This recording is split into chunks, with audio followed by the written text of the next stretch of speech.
إن الحمد لله أحمده وأستعينه من يهد الله فلا مضل له ومن يضلله فلا هادي له أشهد أن لا إله إلا الله وحده لا شريك له وأشهد أن محمدا عبده ورسوله أرسله بالحق بشيرا ونذيرا وداعيا إلى الله بإذنه وسراجا منيرا صلى الله تبارك وتعالى عليه وسلم. قال الله سبحانه وتعالى: من عمل صالحا من ذكر أو أنثى وهو مؤمن فلنحيينه حياة طيبة. وقال النبي صلى الله عليه وسلم: لا تدخلون الجنة حتى تؤمنوا ولا تؤمنوا حتى تحابوا اولا ادلکم علی شیء اذا فعلتموه تحاببتم افشوا السلام بینکم او کما قال رسول اللہ صلی اللہ علیہ وسلم. محترم بزرگوں، دوستوں اور عزیز دینی بھائیوں، ہم سب کے سامنے آخرت کی بہت سنگین گھاٹی آنے والی ہے. دنیا کی زندگی اللہ تعالیٰ نے ہم سب کو آخرت کی زندگی کی تیاری کے لیے دی ہے. اصل تو ہمیشہ کا جہان آخرت کا جہان ہے، باقی رہنے کا جہان آخرت کا جہان ہے. دنیا کی زندگی موت کا شکار ہے، جوانی بڑھاپے کا شکار ہے، صحت بیماریوں کا شکار ہے، اور مل جانا جدائیوں کا شکار ہے. یہاں کی تکلیف بھی فانی ہے، یہاں کی خوشیاں بھی فانی ہیں. اصل آخرت کا جہان ہے. اللہ تعالیٰ نے اور اللہ کے رسول نے جگہ جگہ ہمیں آخرت کی طرف متوجہ فرمایا. ہم سو کر اٹھتے ہیں تو ہمیں دعا سکھائی گئی: الحمدللہ الذی احیانا بعد ما اماتنا والیہ النشور، کہ تمام تعریف اس اللہ کے لیے ہے جس نے ہم کو موت کے بعد دوبارہ زندگی عطا فرمائی. یہاں پر یہ بھی ہو سکتا تھا کہ سونے کے بعد دوبارہ اٹھا دیا. عربی تو مالدار زبان ہے، باقی زبانیں سب عربی سے زکوٰۃ لے کر چلتی ہیں، لیکن عربی کسی اور سے زکوٰۃ لیتی نہیں ہے، بڑی مالدار زبان ہے. تو کیا اس میں سونے اور اٹھنے کے لیے کوئی لفظ نہیں؟ لفظ موجود ہے، لیکن بڑے خوبصورت انداز میں اللہ کے رسول نے اپنی امت کو اس بات کی طرف متوجہ فرمایا کہ جیسے آج اللہ تعالیٰ نے تمہیں عارضی طور پہ مار کے دوبارہ اٹھایا ہے، ایک دن آئے گا کہ اللہ پاک تمہیں حقیقی موت دے گا. اور موت دے کہ یہ نہیں کہ بھئی تم مر گئے تو ختم ہو گئے، اور یہ کہ سارا بدن ریزہ ریزہ ہو گیا، ہواؤں میں، فضاؤں میں، زمینوں میں، سمندروں میں بکھر گیا، اب کون زندہ کرے گا؟ تو یہ بات اللہ کی رسول حضور پاک صلی اللہ علیہ وسلم نے بڑے خوبصورت انداز میں سمجھائی ہے کہ اللہ اپنی قدرت سے زندہ کر کے دکھائے، اور تم مرنے کے بعد دوبارہ زندہ کر کے تم آخرت میں اللہ کے سامنے پیش کیے جاؤ. آخرت کی زندگی ہے، مرنے کے بعد کا جہان ہے. اللہ کے رسول حضور پاک صلی اللہ علیہ وسلم نے اپنی امت کو جگہ جگہ مجھے اور آپ کو آخرت کی طرف متوجہ کیا کہ ہم آخرت کی فکروں کے ساتھ زندگی گزار. اس لیے دنیا کا چالاک انسان کون، سمجھدار انسان کون؟ اللہ تعالیٰ نے اس کائنات میں سب سے زیادہ علم اور سب سے زیادہ عقل جناب محمد الرسول اللہ صلی اللہ علیہ وسلم کو اللہ پاک نے عطا فرمایا. علماء فرماتے ہیں کہ اللہ پاک نے جب عقلوں کو تقسیم فرمایا تو 99% حصہ 100 میں سے حضرت محمد صلی اللہ علیہ وسلم کو عطا فرمایا، اور 1% کو ساری دنیا میں تقسیم کر دیا. بڑے بڑے عقلاء اور بڑے بڑے سمجھ اور سوچ بوجھ کے رکھنے والے، وہ سب 1% میں ان کا اپنا شمار، اور 99 حصہ اللہ تعالیٰ نے حضرت محمد صلی اللہ علیہ وسلم کو عطا فرمایا. تو جو بات حضور پاک صلی اللہ علیہ وسلم فرمائیں گے وہ بات واقعی صحیح ہوگی. اللہ کے رسول نے فرمایا: الکیس من دان نفسہ وعمل لما بعد الموت، فرمایا کہ عقل مند تو وہ ہے جو اپنے موت کے بعد کی زندگی کے لیے عمل کرے. اور واقعی یہی عقل مندی کا تقاضا ہے کہ انسان مرنے کے بعد کی زندگی کو اپنی نگاہوں کے سامنے رکھے. اللہ کے رسول حضور پاک صلی اللہ علیہ وسلم نے آخرت کا اتنا مذاکرہ اپنی امت میں کیا، اتنا مذاکرہ اپنے صحابہ میں کیا کہ صحابہ کی نگاہوں کے سامنے ہر وقت آخرت کا اپنا جہان ہوتا تھا، اور فکر ہوتی تھی کہ اللہ آخرت میں ہمارا کیا ہوگا. حالانکہ حضور پاک صلی اللہ علیہ وسلم کی زبان سے بشارتیں بھی سنی اور بڑے بڑے درجے بھی سنے کہ اللہ فلاں کو یہ دے گا، فلاں کو یہ دے گا، فلاں کو یہ دے گا. لیکن آخرت کا فکر اور آخرت کی گھاٹیوں کا فکر کہ اللہ آخرت میں ہمارا کیا ہوگا، ساری زندگی روتے ہوئے صحابہ دنیا سے رخصت ہو. ایک تابعی فرماتے ہیں کہ 70 سے زیادہ بڑے صحابہ سے ملا ہوں، ہر ایک کو اپنے ایمان کے بارے میں فکر مند پایا کہ اللہ آخرت میں مرنے کے بعد میرا کیا ہوگا اور ایمان پر میرا خاتمہ ہوگا کہ نہیں ہوگا۔ ہر ایک اپنی آخرت کے تعلق سے فکر مند تھا کہ اللہ آخرت کی زندگی میں کیا ہوگا۔ پیارے بھائیوں، دنیا کے حالات بڑے چھوٹے ہیں، دنیا کی مشکلیں بڑی چھوٹی ہیں، اللہ کی قسم موت کا مسئلہ بہت بڑا ہے، قبر کا مسئلہ بہت بڑا ہے، پل صراط کا مسئلہ بہت بڑا ہے۔ اللہ کے سامنے کھڑے ہونا اور اللہ کو اپنی زندگی کا جواب دینا، اللہ کی قسم یہ مسئلہ بہت بڑا ہے۔ یہ ایسے سخت اور سنگین حالات ہیں کہ ان سنگین اور سخت حالات میں کوئی جو ہے ہمارا اپنا پرسان حال نہ ہوگا، قبر میں کوئی ساتھی نہ ہوگا، حشر میں کوئی ساتھی نہ ہوگا۔ قبر کا سوال ہم سے اکیلے ہونا ہے، ہمارا جواب ہمیں ہی دینا ہے۔ حشر کے میدان میں ہمیں اکیلے اللہ کے سامنے کھڑے ہونا ہے۔ وہ کیا سنگین گھاٹی اور کتنا سخت امتحان ہوگا، اللہ اپنے بندوں سے سوال کرے گا قیامت کے دن، اور انفرادی اعتبار سے ایک ایک بندے سے سوال ہوگا، بتا زندگی دیتی کہاں لگائی، جوانی کہاں لگائی، مال کہاں سے کمایا کہاں خرچ کیا، اور بتا تو نے اپنے علم پر کیا عمل کیا۔ وہ اللہ سوال کرے گا قیامت کے دن کہ جس کی نگاہوں سے ہماری زندگی کے ایک سیکنڈ چھوٹا نہیں ہے، ساری زندگی پر جس کی نظر رہی اور ساری حرکتوں پر جس کی نظر رہی، دن اور رات کو جس اللہ نے اپنی نگاہوں سے دیکھا اور ساری کتاب ان کے اپنے سامنے کھلی ہے، وہ اللہ اپنے بندے سے زندگی کا سوال کرے گا، جوانی کا سوال کرے گا، اور مال کی کمائی اور خرچ کا سوال کرے گا، اپنے علم پر عمل کا اللہ تعالیٰ سوال کرے گا۔ یہ کتنا سخت مسئلہ ہے، پل صراط سے گزرنا کتنا سخت مسئلہ ہے۔ پیارے بھائیوں، اللہ تعالیٰ نے اس جہان کی تیاری کے لیے مجھے اور آپ کو زندگی دی ہے کہ ہم اس جہان کی تیاری کے ساتھ دنیا میں زندگی گزاریں، اپنی آخرت کا توشہ اپنے پاس میں اکٹھا کر لیں، وہاں کوئی کسی کا پرسان حال نہ بنے گا۔ قرآن نے تو ایسے عجیب ایک آیت میں، چند آیتوں میں سارا قیامت کے میدان کا نقشہ کھینچ کے دکھا دیا۔ فرمایا کہ یوم یفر المرء من اخیہ وامہ وابیہ وصاحبتہ وبنیہ لکل امرئ منہم یومئذ شأن یغنیہ۔ فرمایا کہ آدمی اپنے بھائی سے بھاگے گا، ماں باپ سے بھاگے گا، بے بچوں سے بھاگے گا، کوئی کسی کو ایک نیکی دینے کے لیے تیار نہ ہوگا، اور وہ دن ایسا عجیب دن ہوگا کہ ایک ایک نیکی کے لیے بندہ مارا مارا پھرے گا۔ ایک نیکی کم پڑ گئی، ماں کے پاس جا کر، ابا کے پاس جا کر، بیوی کے پاس، بچوں کے پاس، بھائیوں کے پاس کہ یار ایک نیکی کم پڑ گئی ہے، دے دو، محتاج ہو گیا ہوں۔ وہ کہیں گے بھئی ہم تو تجھے نہیں پہچانتے، اور آج خود ہمارے سخت مسائل ہیں، ہمیں نہیں پتا کہ ہمارا کیا ہونا، ہم اپنی نیکی تجھے نہیں دے سکتے۔ انسان کا کیا بنے گا آخرت کے میدان میں؟ پیارے بھائیوں، اللہ تعالیٰ نے اس جہان کی تیاری کے لیے مجھے اور آپ کو دنیا میں زندگی دی۔ اچھا، یہ زندگی ایک دن آئے گا کہ موت کا شکار ہو جائے گی۔ دنیا میں ہمیشہ رہنے کے واسطے کون آیا؟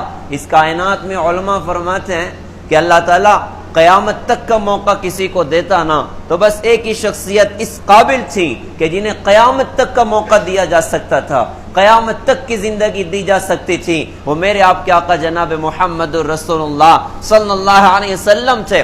شاعر نے کہا تھا لو کانت الدنیا تدوم لأہلہا لکان رسول اللہ فیہا مخلد، کہ اگر دنیا والوں کے پاس ہمیشہ رہنی ہوتی تو اس دنیا میں رہنے کے سب سے زیادہ حقدار جناب محمد رسول اللہ صلی اللہ علیہ وسلم تھے کہ اللہ اپنے نبی کو دنیا میں قیامت تک رکھتا۔ لیکن ان سے بھی یہ بات کہی گئی تھی عش ما شئت فإنک میت، نبی جی آپ جتنا چاہیں زندہ رہیں، لیکن ایک بات یاد رکھیں کہ دنیا سے جانا تو آپ کو بھی ہے، دنیا سے رخصت ہونا تو آپ کو بھی ہے، اور آپ بھی دنیا سے رخصت ہوئے۔ البتہ تھوڑا فرق رہا اور لوگوں کی موت میں اور حضرت محمد صلی اللہ علیہ وسلم کے دنیا سے رخصت ہونے میں۔ آپ کے دنیا سے جانے کی گھڑی ہے، جبرائیل دروازے پر حاضر، اور پیر کا دن اور صبح کا وقت ہے، دروازے پر دستک ہے کہ یا رسول اللہ جبرائیل اندر آنے کی اجازت چاہتا ہے۔ آپ نے فرمایا اجازت، وہ سلام کر کے اندر آئے اور آ کر کہا کہ حضرت میں اکیلا نہیں ہوں، آج موت کا فرشتہ اسرائیل بھی ساتھ میں ہے اور باہر کھڑا ہے، آپ اجازت دیں تو وہ بھی اندر آ جائے، ہم قربان جائیں۔ کیا شان اللہ تعالیٰ نے محمد الرسول اللہ صلی اللہ علیہ وسلم کو دی ہے کہ موت کا فرشتہ بھی دروازے پر اجازت کے لیے کھڑا ہوا ہے۔ آپ نے فرمایا کہ اجازت ہے، وہ سلام کر کے اندر آ گئے اور آ کر کہا، چونکہ فرسٹ ٹائم انہوں نے بھی ایسا منظر دیکھا تھا، تو آ کر کہا کہ حضرت جب سے موت کا کام میرے ذمہ لگا ہے میں نے کسی سے اجازت نہیں مانگی ہے، یہ پہلا موقع ہے۔ آ رہا تھا تو اللہ نے فرمایا تھا دیکھ تو میرے محبوب کے در پہ جا رہا ہے تو پوچھ کے جانا، بغیر پوچھے نہ جانا۔ اور کبھی حضرت اللہ نے فرمایا میرے نبی آنا چاہیں تو لے آنا اور رہنا چاہیں تو چھوڑ کر چلے آنا. حضرت آپ کیا کہتے ہیں؟ تو اللہ کے رسول نے آپ نے پوچھا کبھی اگر ہاں کہوں تو کیا مجھے بھی لے جاؤ گے؟ تو کبھی حضرت یہ تو اللہ کا فیصلہ ہے، اس میں مرضی تو اللہ کی، میرا تو کوئی کچھ نہیں. تو آپ نے جبرائیل کی طرف دیکھا کہ جبرائیل کیا کہتے ہو؟ تو حضرت جبرائیل نے کہا کہ حضرت آسمانوں پر اللہ تعالیٰ آپ سے ملاقات کا شوق رکھتا ہے. آپ نے فرمایا جبرائیل ہاں نہیں تو بعد میں کہوں گا، جاؤ پہلے اللہ سے پوچھو کہ اللہ میرے بعد میری امت کے ساتھ کیا کرے گا. جب جواب آیا اطمینان بخش، آپ نے فرمایا کہ ٹھیک ہے بھائی اب تو میں چلنے کو تیار ہوں. اب ملک الموت نے روح نکالی، آپ دنیا سے رخصت ہوئے. اس انداز سے حضرت محمد صلی اللہ علیہ وسلم کو بھی اللہ پاک نے دنیا سے بلایا. تو اس کائنات میں ہمیشہ کی زندگی کسی کی نہیں، ہر ایک کو ایک دن دنیا سے رخصت ہونا ہے، ہر ایک کو ایک دن موت کا شکار ہونا ہے اور قبر کے گڑھے میں اترنا ہے. اس سے کہنے والے نے کہا تھا کہ دنیا کے مسافر منزل تیری قبر ہے، طے کر رہا ہے جو تو 2 دن کا یہ سفر ہے. جب سے بنی ہے دنیا لاکھوں کروڑوں آئے لیکن باقی رہا نہ کوئی، مٹی میں سب سمائے. اس بات کو نہ بھولو سب کا یہی حشر ہے، دنیا کے مسافر منزل تیری قبر ہے. آنکھوں سے تو نے اپنے کتنے جنازے دیکھے اور ہاتھوں سے تو نے اپنے دفنائے کتنے مردے، انجام سے تو اپنے کیوں اتنا بے خبر ہے. دنیا کے مسافر منزل تیری قبر ہے. میں اپنی موت کے دن کو یاد کروں، میں اپنی قبر کے اتر جانے کے دن کو یاد کروں، میں اپنے بدن پر مٹیاں ڈالنے کی آواز کو یاد کروں اور لوگوں کے اعلان کو یاد کروں کہ فلاں بن فلاں دنیا سے رخصت ہو گیا. میں اپنے کفن کو یاد کروں، میں اپنے قبر کی تنہائیوں کو یاد کروں. منکر نکیر کے سوال جواب ہماری اپنی نظروں کے سامنے ہو اور قبر کی تنہائیاں ہماری اپنی نظروں کے سامنے ہو. وہ کیا دن ہوگا، لوگ غسل میت دیں گے، کفن کی چادریں پہنائیں گے. آج تو ہم نے خود سے غسل کیا، آج خود سے کپڑے پہنے. وہ دن بھی کیا دن ہوگا کہ لوگ غسل میت دیں گے اور کفن کی چادریں پہنائیں گے اور اٹھا کر ہمارے اپنے گھروں سے نکالیں گے. نماز جنازہ پڑھی جائے گی اور قبر کے گڑھے میں اتارا جائے گا اور پھر منو من مٹیاں ہمارے اوپر ڈالی جائیں گی. ہم نے کتنوں کی قبر پہ مٹیاں ڈالی ہیں، ایک دن آئے گا لوگ ہماری بھی قبر پہ مٹی ڈال کے چلے جائیں. اور بڑی عجیب بات ہوتی ہے، آدمی مٹی ڈالنے کے بعد اپنے ہاتھ کو جھاڑتا ہے، فطری چیز ہے.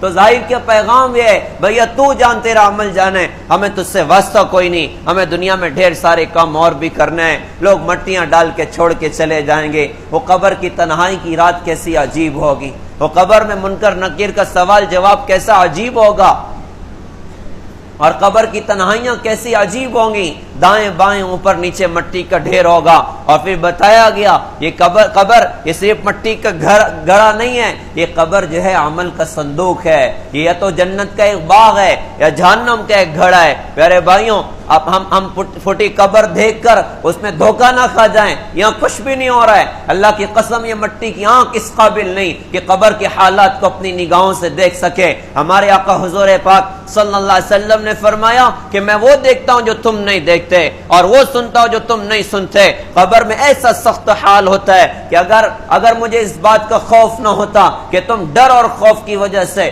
اپنے مردوں کو دفن کرنا چھوڑ دو گے تو میں اللہ سے دعائیں کرتا کہ اللہ میری امت کو بھی عذاب قبر سنا دے، ان کو دکھا دے. پیارے بھائیوں، بڑے سخت حالات قبر کے ہیں. تو ایک دن آئے گا کہ قبر کی گھاٹی میں ہم بھی اتار دیے جائیں گے، قبر کے گڑھے میں ہم بھی اتار دیے جائیں گے. یہ زندگی اللہ تعالیٰ نے بڑی قیمتی دی، بڑا حصہ زندگی کا گزر چکا، بڑا وقت زندگی کا گزر چکا. پتہ نہیں کس کی زندگی کی شام آ چکی ہے، اللہ ہی بہتر جانتا ہے. کس کی زندگی اپنے آخری ایام کے ساتھ گزر رہی، آخری دنوں کے ساتھ گزر رہی. آج جمعہ کا دن ہے، کتنے لوگ ہوں گے جن کو جمعہ کے دن دنیا سے رخصت ہونا ہے، انہیں پتہ نہیں ہماری زندگی کا آخری دن آ چکا ہے. اسے تعلیم دی گئی کہ صبح ہو جائے تو شام کا انتظار نہ کرنا اور شام ہو جائے تو صبح کی زندگی کا انتظار نہ کرنا. کتنے صبح دیکھنے والے اگلی شام ان کا اپنا مقدر نہیں ہوتی اور کتنے شام دیکھنے والے اگلی صبح ان کا اپنا مقدر نہیں ہوتی.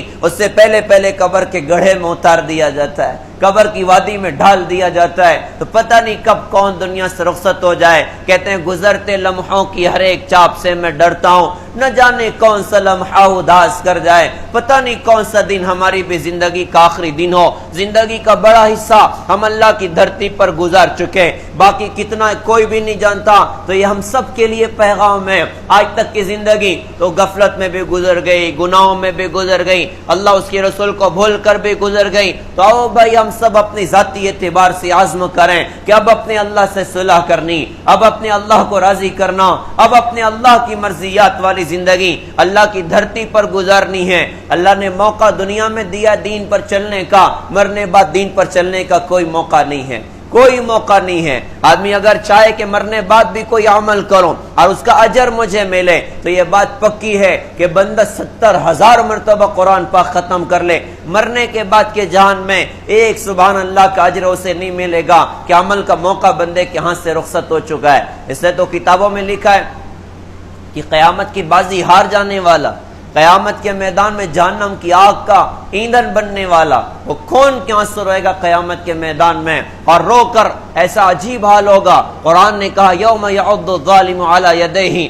ویقول یا لیتنی اتخذت مع الرسول سبیلا، ظالم آدمی افسوس کے مارے اپنا ہاتھ کھا جائے گا اور کہے گا ہائے کاش، ہائے کاش میں نے رسولوں کی راہ اختیار کر لی ہوتی، یا ویلتا لیتنی لم اتخذ فلانا خلیلا، ہائے میری تباہی، ہائے میری بربادی، ہائے کاش میں فلاں کو جو اللہ اس کے رسول کا دشمن تھا، جو اللہ اس کے رسول کا نافرمان تھا، ہائے کاش میں فلاں کو زندگی کا آئیڈیل نہ بنایا ہوتا، فلاں کو زندگی کا ہیرو نہ بنایا ہوتا، وہ خود بھی تباہ ہوا، میری بھی تباہی کا ذریعہ بنا۔ لیکن یہ افسوس کرنا انسان کے کوئی کام نہ آئے گا۔ آج اللہ نے عمل کا دن دیا ہے، آج اللہ نے عمل کا موقع دیا ہے، تو بھائی اللہ سے صلح کرنے والے بنے، ہم اللہ کو راضی کرنے والے بنے، ہم اللہ سے توبہ تلہ کرنے والے بنے۔ اللہ کی قسم دنیا کے حالات کا حل رجوع الی اللہ ہے، آخرت کے مسائل کا حل رجوع الی اللہ ہے کہ ہم اللہ کی طرف رجوع کریں،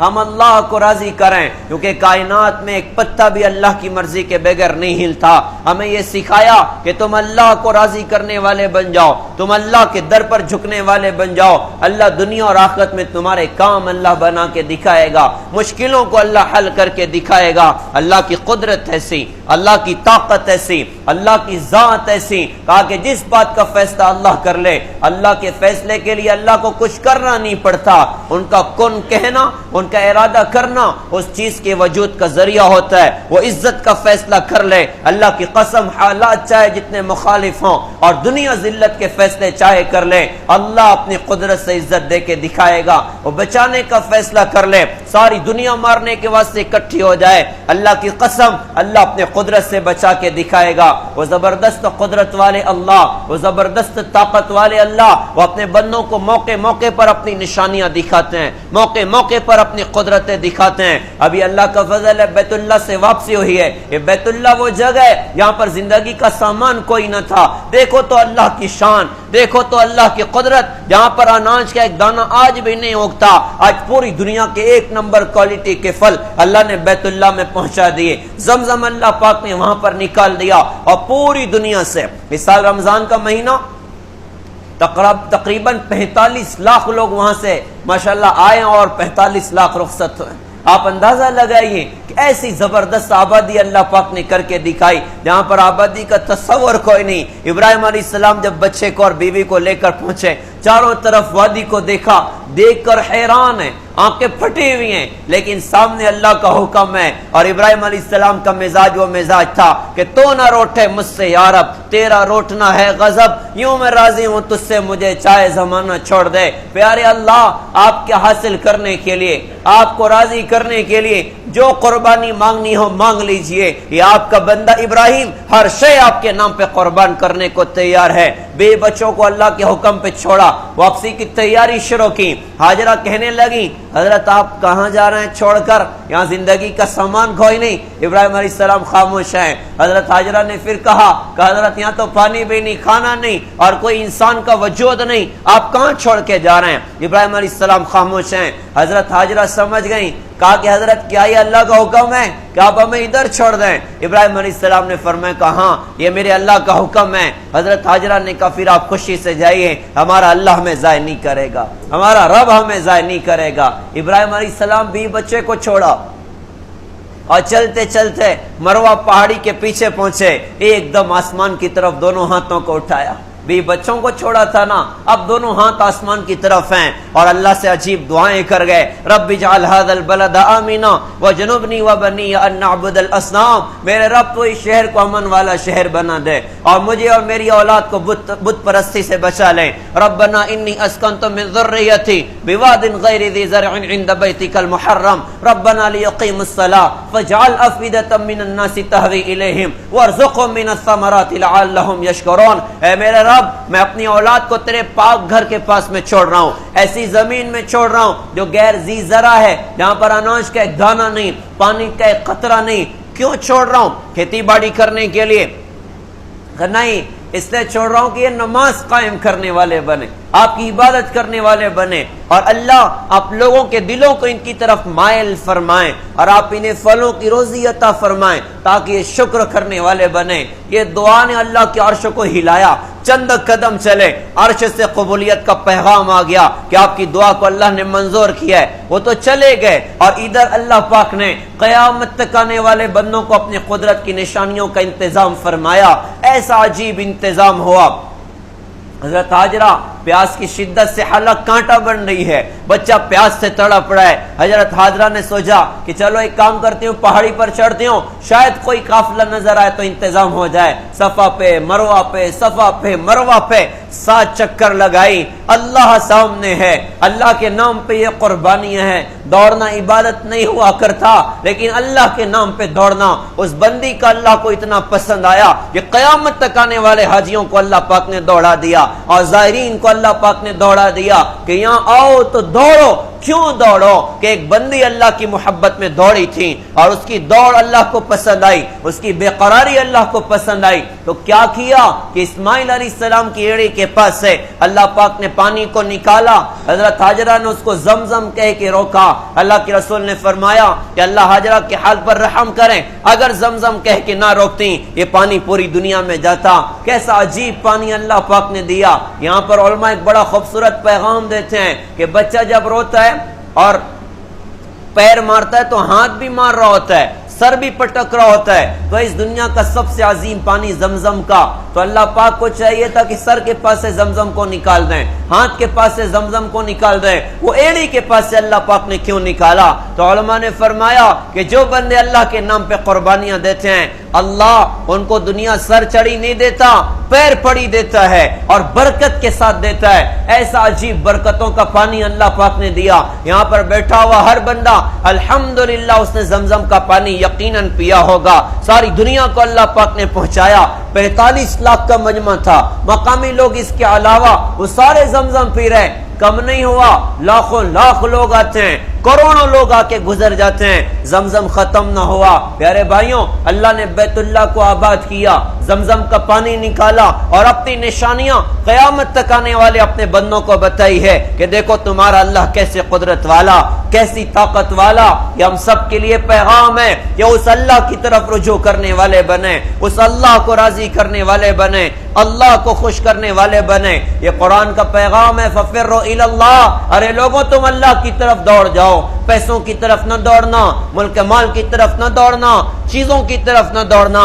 ہاں اس میں چل پھر لیا کرو, چلنے کی اللہ نے اجازت دی ہے, کمائیوں کی اللہ نے اجازت دی ہے, حلال راہوں پر چلنے کی اللہ پاک نے اجازت دی ہے, لیکن دوڑنے کے لیے کہا تو دیکھو اللہ کی طرف دوڑنا, اللہ کی طرف دوڑنا. تم نے رب کو پایا سب کو پایا, رب کو کھویا سب کچھ کھویا. کہتے ہیں ایک اللہ کو اپنا بنا لو, وہ ایک اللہ ایک ایک کو تمہارا بنا دے گا. زیادہ پاپڑ بیلنے کی ضرورت نہیں ہے, اللہ کے در پر جھکنے والے بن جائیں, اپنی کمائی اور خرچ میں اللہ کے احکامات پر عمل کرنے والے بن جائیں. مسلمان صرف مسجد کی 4 دیواری میں اللہ کے حکم کا پابند نہیں ہوتا. اللہ کی قسم, اس کی بازار میں بھی اللہ کا پابند ہونا چاہیے, یہ دکان پہ بھی اللہ کا پابند ہونا ہونا چاہیے. یہ اپنی کمائی میں آزاد نہیں, یہ اپنے خرچوں میں آزاد نہیں, اس کی نگاہوں کے سامنے ہو مجھے یہاں پر اللہ کے حکم کو پورا کرنا ہے. بندہ اللہ کو راضی کرنا مقصد زندگی بنائے. یہ ہم سب کے لیے آج کا پیغام ہے کہ ہم اپنے اللہ کو راضی کرنے والے بنیں, اور اللہ کو راضی کرنے کا راستہ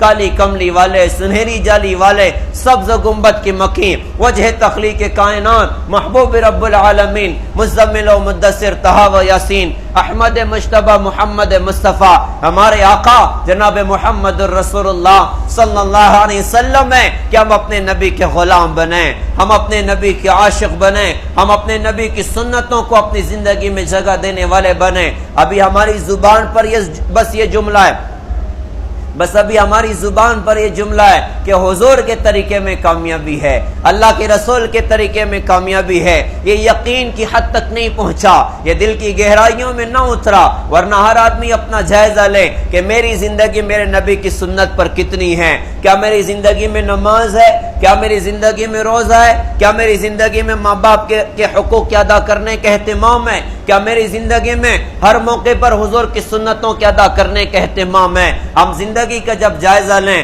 تو زندگی عام طور سے ہمیں خالی نظر آئے گی. وہ کہنے والے نے کہا تھا واعظ قوم کی وہ پختہ خیالی نہ رہی, برق طبعی نہ رہی, شعلہ مکالی نہ رہی, رہ گئی رسم اعضا, روح بلالی نہ رہی, اور فلسفہ رہ گیا, تلقین غزالی نہ رہی. مسجد مرثیہ خواہیں کہ نمازی نہ رہے, یعنی وہ صاحب اوصاف حجازی نہ رہے, اور شور ہے ہو گئے دنیا سے مسلمان نابود. ہم تو یہ کہتے ہیں کہ تھے بھی کہیں مسلم موجود, وضع میں تم ہو نصارا تو تمدن میں ہنود. یہ مسلمان ہیں جنہیں دیکھ کے شرما یہود, یوں تو سید بھی ہو, مرزا بھی ہو, افغان بھی ہو, تم بتاؤ تو سبھی کچھ ہو, مسلمان بھی ہو. نہ حضور والا ہیئر اسٹائل رہا, نہ حضور والا لائف اسٹائل رہا, نہ اللہ کے رسول والے اخلاق رہے. وہ سارا کا سارا دین زندگیوں سے رخصت ہو رہا ہے. پیارے بھائیوں, یہ آج کا پیغام ہے, یہ آج کا دن, یہ ہم سب کے لیے جاگنے کا دن ہے. یہ فضائے زمانہ اور یہ دن اور رات کی گردشیں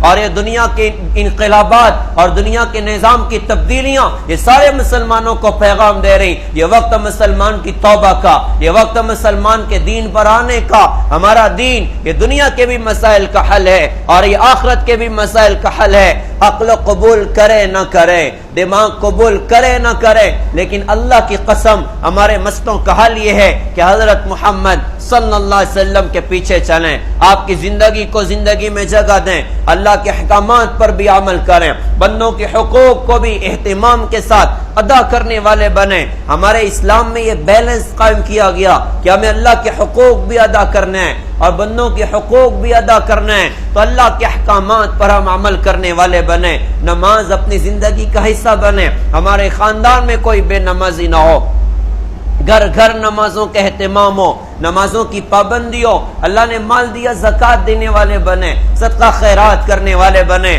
صدقہ خیرات کرنا یہ انسان کو بری موت سے بچاتا ہے اور اللہ کی رحمتوں کے متوجہ ہونے کا ذریعہ ہوتا ہے. ہم لوگوں پر خرچ کرنے والے بنے, ہم ضرورت مندوں پر لگانے والے بنے. اور اسی کے ساتھ ساتھ پیارے بھائیوں, دوسری طرف اللہ کے رسول نے بندوں کے حقوق کو ادا کرنا سکھایا. آج مسلمان کہتا ہے فلاں نے ہمارے ساتھ یہ کیا, فلاں نے ہمارے ساتھ یہ کیا, تو یہ درد بھری بات ہے کہ جو زنا کر رہے کیا انہوں نے کچھ نہیں کیا, کیا چوری کرنے والے نے کچھ نہ کیا, کیا ماں باپ کو گالیاں دینے والے نے کچھ نہ کیا, کیا بیوی پر ظالم بننے والے نے کچھ نہ کیا, کیا اپنے گھروں میں ناچ گانے کی محفلوں کے قائم کرنے والے نے, کیا اس نے کچھ بھی نہیں کیا. یہ وہ برائیاں اور نافرمانیاں ہیں کہ جن کی وجہ سے اللہ تعالیٰ ناراض ہوتا ہے, جن کی وجہ سے اللہ تعالیٰ کا غضب اور قہر نازل ہوتا ہے. تو اللہ کے رسول نے بندوں کے حقوق ادا کرنے سکھائے, جس میں اعلیٰ درجے پر ماں باپ کا حق بتایا کہ ہم اپنے ماں باپ کی دعائیں لینے والے بنے, ماں باپ کی خدمت کرنے والے بنے.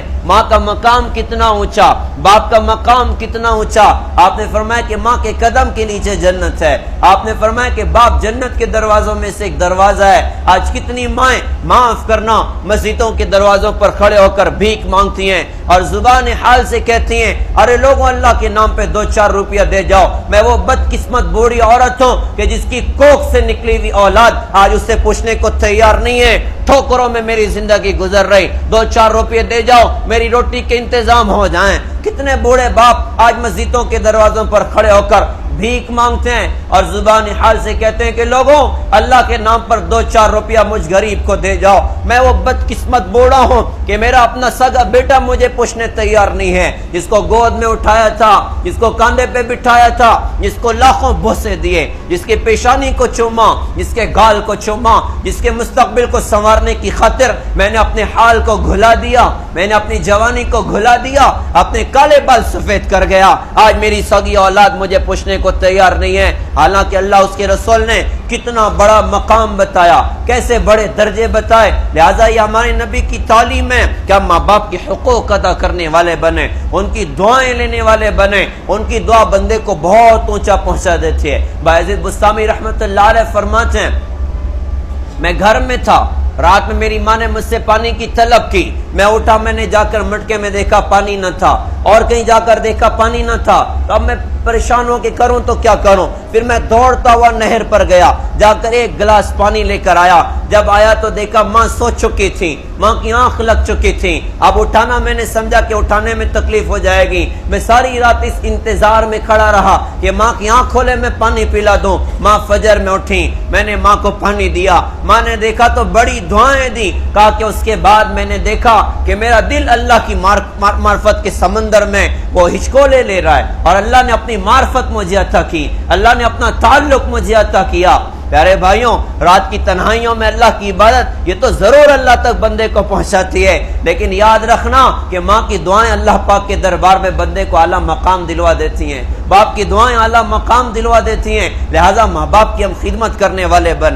اللہ نے بیوی عطا فرمائی، اس کے حقوق کو ادا کرنا یہ شوہر کی ذمہ داری۔ اللہ نے اولاد دی ہے، ہم اپنی اولاد کی تربیت کریں، ہم اپنی اولاد کے ایمان کی حفاظت کریں، ہم اپنی اولاد کو اللہ کا عاشق بنائیں، اللہ کی رسول کا عاشق بنائیں۔ جیسے ایک زمین پر محنت نہ ہو تو بنجر ہوتی ہے، زرخیز سے زرخیز زمین بھی پھر کانٹے دار جھاڑیاں اس میں پیدا ہوتی ہیں۔ ہائے رے ہائے، ہماری نسلیں آج بنجر ہوتی جا رہی، ہماری نسلیں آج بنجر ہوتی جا رہی، نہ اللہ کا پتہ، نہ اللہ کی رسول کا پتہ، نہ اسلامی تعلیمات کا پتہ، نہ صحابہ کی زندگیوں کا پتہ۔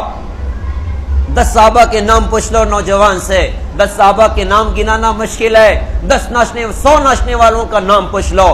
درد کی بات ہے، درد سے کہہ رہا ہوں، کسی پر اعتراض کوئی نہیں، 100 ناچنے والوں کا نام تو نئی نسل کو پتہ ہے، 10 صحابہ کا نام نہیں پتہ ہے، 10 نبیوں کا نام نہیں پتہ ہے۔ اور میں نے کتنے نوجوانوں سے شہر میں ملاقات کی، میں نے کہا بتاؤ اپنے نبی کا نام کیا ہے، 10 سے زیادہ نوجوان ایسے ملے جنہیں پتہ نہیں تھا کہ ہمارے نبی حضرت محمد صلی اللہ علیہ وسلم ہے۔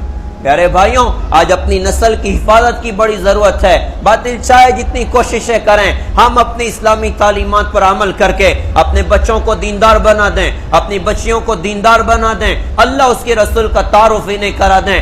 اللہ کی قسم، ساری دنیا کی کرنسیاں اکٹھی ہو جائیں، ان کے ایمان کے سودے نہیں کر سکتے، ساری دنیا کی ظالم قومیں اکٹھی ہو جائیں، ان کے ایمان کا سودا نہیں کر سکتے کہ انہوں نے اللہ اس کے رسول کو پہچان لیا ہے۔ لہذا اپنے بچوں کی تربیت کرنا، اور پھر آخری پیغام یہ ہے کہ اللہ کی رسول حضور پاک صلی اللہ علیہ وسلم نے ہمیں اچھے اخلاق سکھائے ہیں، ہم ہر مسلمان کے ساتھ اچھا سلوک کریں، بلکہ ہر انسان کے ساتھ اچھا سلوک کرنے والے بنیں۔ اللہ کی رسول حضور پاک صلی اللہ علیہ وسلم نے ارشاد فرمایا، کہا کہ میں اس شخص کے لیے جنت کے اطراف میں گھر دلانے کی ذمہ داری لیتا ہوں جو حق پر ہوتے ہوئے جھگڑا چھوڑ دے، اور میں اس شخص کے لیے جنت کے درمیان میں گھر دلانے کی ذمہ داری لیتا ہوں جو مذاق میں جھوٹ بولنا چھوڑ دے، اور میں اس شخص کے لیے جنت کے اعلیٰ درجات پہ گھر دلانے کی ذمہ داری لیتا ہوں جو اپنے اخلاق اچھے بنا لیں، اور اچھے اخلاق ہیں توڑنے والے سے جوڑنا، ظلم کرنے والے کو معاف کرنا، اور اپنی عطا سے محروم کرنے والے کے اوپر احسان کرنا۔ ہم نبی کے اخلاق کو اپنی زندگی میں جگہ دیں، اسی دین کو سیکھنا بھی ہے اور سارے عالم میں زندہ کرنا بھی ہے۔ اس کے 3 کام بطور خاص آج کے دور میں کرنا ہے۔ ایک کام یہ کریں کہ ہم علماء سے جڑ کر زندگی گزاریں، علماء کی رہبری میں زندگی گزاریں۔ فتنوں کا بڑا سخت ماحول ہے، علماء سے امت اگر دور ہو جائے، وبا کا دور ہو، امت ڈاکٹر سے محروم ہے تو ڈر ہے کہ ہلاکت تک پہنچے گی، اور فتنوں کا دور ہو اور امت علماء سے اگر کٹ جائے، یہ یقینی بات ہے کہ گمراہی تک پہنچے گی۔ لہذا علماء کی رہبری میں ہم زندگی گزاریں۔ دوسری بات پیارے بھائیوں، جیسے بدن بیمار ہوتا ہے ہم ڈاکٹر کے پاس جاتے ہیں، ارے یہ روح بھی بیمار ہو جاتی، ارے یہ دل بھی بیمار ہو جاتا ہے، اسے بیماریاں لگتی ہیں، گناہ کی بیماریاں لگتی ہیں، اسے تکبر کی بیماری لگتی ہے، حسد، جلن، بغض، عداوت، بڑا بننے کے جذبہ اور دنیا کی محبت کی بیماری لگتی ہے۔ ان بیماریوں کے ختم کرنے کا راستہ اللہ والوں کی صحبت ہے،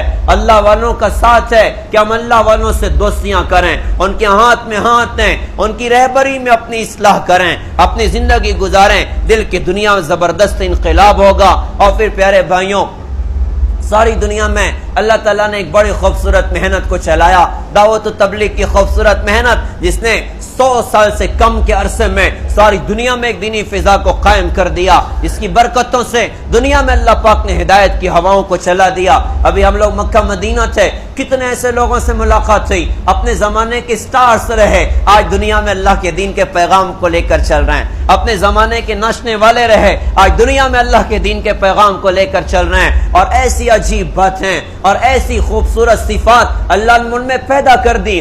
کیسے یہ انقلاب آیا؟ یہ تبلیغ کی محنت نے رات کے ناچنے والوں کو رات کا تہجد گزار بنا دیا، اور گانے والوں کو نبی کا عاشق بنا کر دنیا میں اللہ کے دین کی نسبت پر چلا دیا۔ لہذا یہ تبلیغ کی بڑی خوبصورت محنت ہے، ہم مثبت بن کر اخلاق کے ساتھ، اخلاص کے ساتھ، نبی کے درد غم کے ساتھ، یہ جو چھوٹا سا دل ہے نا، اس کو سمندر سے بھی زیادہ وسیع کر کے ہر ایک کی محبت اور عظمت کے ساتھ دنیا میں پھریں کہ اللہ کا دین دنیا میں زندہ ہو جائے۔ اللہ تعالیٰ سے دعا ہے اللہ پاک ہم سب کو سمجھ عطا فرمائیں، عمل کی اللہ تعالیٰ ہم سب کو توفیق عطا فرمائیں۔ وآخر دعوانا الحمدللہ رب العالمین۔